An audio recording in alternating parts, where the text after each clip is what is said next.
Hi welcome to my channel. Andhra Pradesh ప్రజలందరికీ శుభవార్త అండి. మీరు ఇప్పుడు కొత్త రేషన్ కార్డుల కోసం అప్లికేషన్లు మీ సచివాలయానికి వెళ్ళి చేసుకుంటున్నారా, లేదా మీ రేషన్ కార్డులో మార్పులు చేర్పులు చేస్తున్నారా, లేదంటే మీ కుటుంబ సభ్యులందరినీ యాడ్ చేస్తున్నారా, లేదంటే మీ కుటుంబ సభ్యులు ఎవరైనా తొలగించాల్సి ఉంటుందా? ఇవన్నీ మీరు చేయాలంటే మనకు స్వర్ణగ్రామ స్వర్ణ వార్డు సచివాలయానికి వెళ్ళి ఇవన్నీ మనం రేషన్ కార్డుల కోసం దరఖాస్తులు చేసుకోవాలి. అక్కడికి వెళ్తే మనకి ఏం చేస్తారండి, మనకు అక్కడ సిబ్బంది వాళ్ళ బిజీ ఉండడంతో మనల్ని సరిగా పట్టించకపోవడము, మనకు కొంచెం టైం ఇవ్వడం, ఇవన్నీ జరుగుతూ ఉంటాయి. సో దీనివల్ల మనం చాలా ఇబ్బందులు పడుతుంటాం. ఎందుకంటే మన పనులని మానుకొని ఈ కార్డుల కోసం మనం అప్లికేషన్ చేసుకోవడానికి వెళ్తాం. సో దీని మీద ప్రభుత్వం ఆలోచించింది, ఆంధ్రప్రదేశ్ ప్రభుత్వం ఆలోచించి సో సచివాలయంలో కాకుండా ఇది మీ సేవలో పెడితే ఎలా ఉంటుందని ఆలోచించి ఈ సేవలన్నీ కూడా మీకు మీ సేవలో తీసుకురావడం జరిగింది. అంటే కొత్త కార్డు కోసం అప్లికేషన్ చేయడంతో సహా 9 రకాల సేవలు ఇప్పుడు మీకు మీ సేవలోనే అప్లికేషన్ చేసుకోవచ్చు, మీ సేవ పోర్టల్లో. ఓకేనా?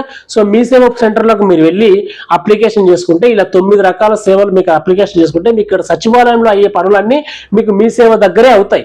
మరి ఆ కొత్త రేషన్ కార్డు కోసం అప్లికేషన్తో పాటు ఆ 9 రకాల సేవలు ఏంటి అనేది ఈ వీడియోలో చెప్తాను మీకు. తప్పకుండా వీడియో చివరి దాకా చూడండి. ఈ వీడియో మీకు చాలా ఉపయోగపడుతుంది. ఆంధ్రప్రదేశ్లో రేషన్ కార్డు ఉన్న ప్రతి ఒక్కరికి ఉపయోగపడుతుంది. ఇది ఆల్రెడీ రేషన్ కార్డు ఉన్న వాళ్ళకు ఉపయోగపడుతుంది, కొత్త రేషన్ కార్డు లేని వాళ్ళకు కూడా ఇది చాలా ఉపయోగపడుతుంది. ఈ వీడియో చాలా ఇంపార్టెంట్ కాబట్టి ఈ వీడియో లైక్ చేయండి, మీ ఫ్రెండ్స్ అండ్ ఫ్యామిలీ కూడా షేర్ చేయండి. 10 మందికి ఇది ఉపయోగపడుతుంది. మన ఛానల్ కొత్త వచ్చిన వాళ్ళు సబ్స్క్రైబ్ చేసి పక్కన బెల్ ఐకాన్ ఆన్లో పెట్టుకోండి. ముందుగా ఆంధ్రప్రదేశ్ ప్రభుత్వం ఏం చెప్పిందంటే మీ సేవ పోర్టల్ ద్వారా కొత్త కార్డు తీసుకోవచ్చు, కార్డులో ఉన్న సభ్యుల్ని తొలగించవచ్చు, అలాగే కొత్త సభ్యుల్ని కార్డులో చేర్పులు, కార్డు విభజన, స్వాధీనం, కార్డుల వివరాల మార్పులు, Aadhaar card linking, duplicate card, ration షాపుల వివరాలు అప్డేట్ చేయడం వంటి 9 సర్వీసులు అందుబాటులో ఉన్నాయి. అయితే మీ సేవ పోర్టల్ ద్వారా మార్పులు చేర్పులు చేయడానికి కొత్త కార్డు కోసం దరఖాస్తు చేసేటప్పుడు ఆయా సేవలకు సంబంధించిన నిర్ధారణ ధృవపత్రాలను తప్పనిసరిగా తీసుకెళ్లి జత చేయాల్సి ఉంటుందని అధికారులు సూచిస్తున్నారు. అంటే మీరు ఏదైతే రేషన్ కార్డుల కోసం మార్పులు చేర్పులు చేయాలన్నా, కొత్త కార్డుల కోసం అప్లికేషన్ చేయాలన్నా దానికి సంబంధించిన ప్రాపర్ డాక్యుమెంట్స్ మీరు వాటితో పాటు పెట్టాల్సి ఉంటుంది, జిరాక్స్ అన్నమాట. ఇది గుర్తుపెట్టుకోండి మీరు.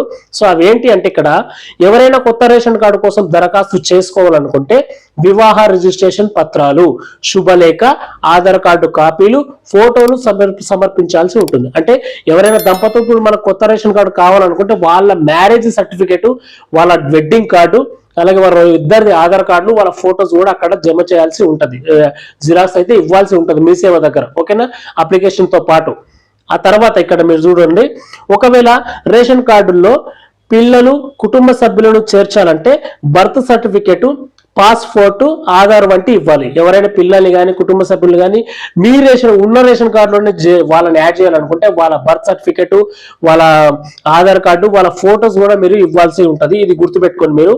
ఆ తర్వాత కార్డులో ఉన్న కుటుంబ సభ్యుల వివరాలు, అడ్రస్ మార్పులు చేర్పులకు ఆధార్ కార్డుతో పాటు, అంటే ఉన్న సభ్యుల వివరాలు వాళ్ళు ఏమైనా చేంజ్ చేయాలన్నా, లేకపోతే అడ్రస్ ఏమైనా చేంజ్ చేయాలనుకుంటే ఆ కుటుంబ సభ్యుల వివరాలు, కుటుంబ సభ్యుల ఆధార్ కార్డుతో పాటు మార్కుల లిస్టు, విద్యార్హతకు సంబంధించిన సర్టిఫికేట్ కూడా జత చేయాలని సూచిస్తున్నారు. అంటే కుటుంబ సభ్యులు పేర్లు చేంజ్ చేయాలనుకుంటే ఇప్పుడు మనకు 10th సర్టిఫికేట్ ఉంటుంది. ఆ 10th సర్టిఫికేట్ లో ఉన్నట్టే మనం చేయాలనుకుంటే 10th సర్టిఫికేట్ మీ స్టడీకి సంబంధించిన సర్టిఫికేట్ కాబట్టి 10th సర్టిఫికేట్ కూడా మీరు ఖచ్చితంగా పెట్టాల్సి ఉంటుంది.